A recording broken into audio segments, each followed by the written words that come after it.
Oke guys, kali ini sore ya, ini kita mau survei calon lahan baru untuk pembesaran ikan koi. Tadi ada tetangga datang untuk nawarin lahannya untuk dijual. Jadi kebetulan kita ada progres untuk menambah lahan. Ayo kita survei lahannya. Ini kelihatannya airnya mudah karena dekat dengan sumber, ada sungainya. Itu teman-teman di belakang sudah jalan-jalan lihat lokasi. Ayo kita survei.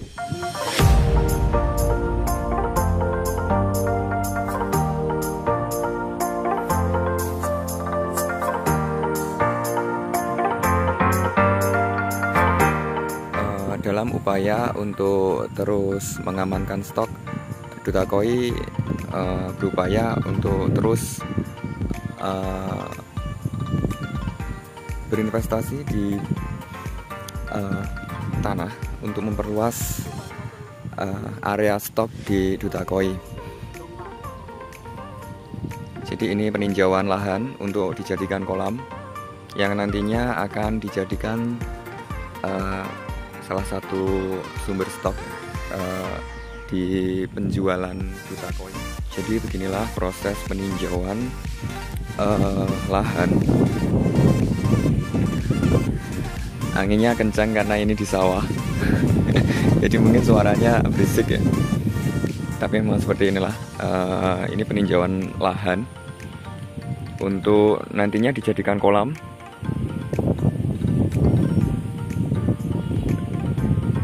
Ini salah satu upaya Duta Koi mengamankan stok.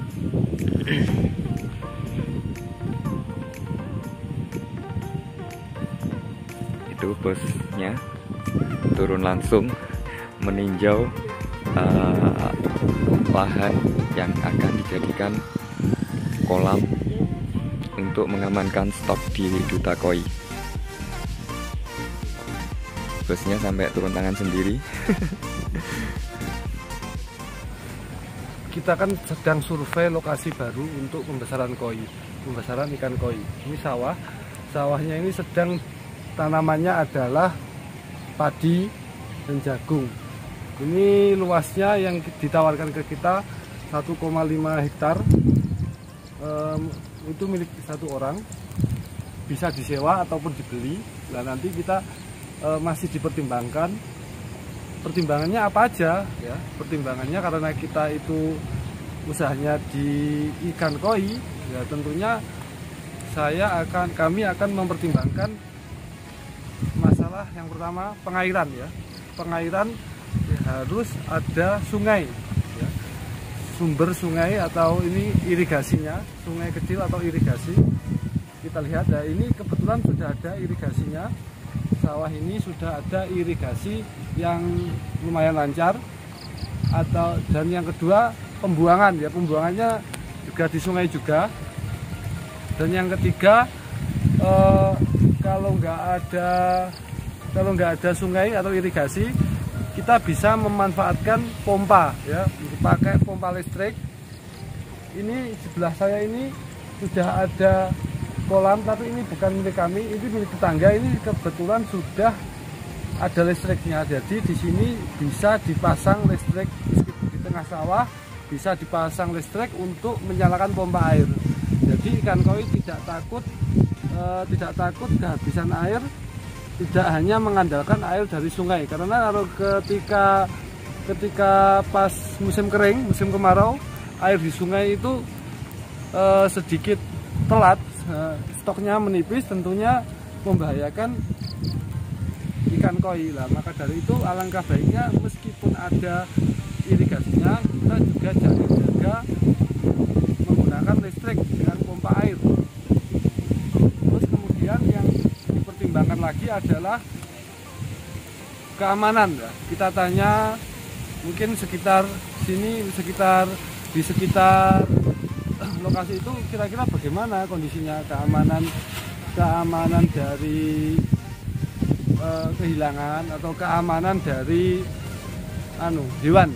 Mesti biasanya hewan itu apa itu ya, burung blekok namanya di sini, burung blekok, nggak tahu, atau burung kontol itu tertentu, di daerah tertentu sangat banyak itu. Daerah tertentu kalau bisa menghabiskan 1 kolam.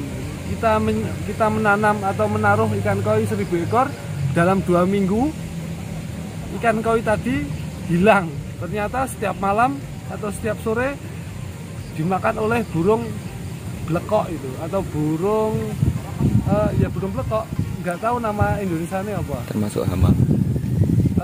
Yang tinggi itu, yang putih, yang lehernya panjang, burung blekok. Terus itu tadi yang perlu dipertimbangkan dalam perluasan atau dalam menciptakan atau menggunakan lokasi sawah dirubah menjadi kolam. Tentunya itu tips-tips dari kami. Saya ulang lagi ya. Yang pertama, irigasi. Ya, irigasi nanti sungai atau pompa. Yang kedua, bisa nggak dipasang listrik? Karena kalau jauh sekali dari pemukiman itu biasanya sulit untuk dipasang listrik. Ya, tidak ada cagaknya, itu PLN sulit ya. Yang ketiga, keamanan ya, keamanan. Intinya keamanan. Kalau menurut saya itu tadi tips-tipsnya. Semoga bermanfaat. Jangan lupa komen ya. Salam koi lover. Oh iya guys, iki ada satu yang ketinggalan.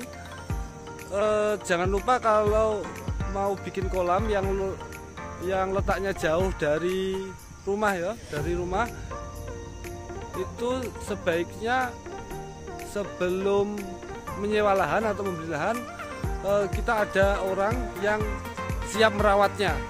Nah, ini kebetulan kan dari rumah jaraknya lumayan jauh. Kalau setiap hari ke kolam ya tidak mungkin, capek ya. Nah, tadi ini kebetulan ada teman sekitar yang lokasi rumahnya itu dekat dengan kolam yang baru ini, lahan ini. Jadi kita kita serahkan untuk perawatannya pada teman kita yang rumahnya dekat. Itu juga lumayan menjadi pertimbangan ya. Oke, salam.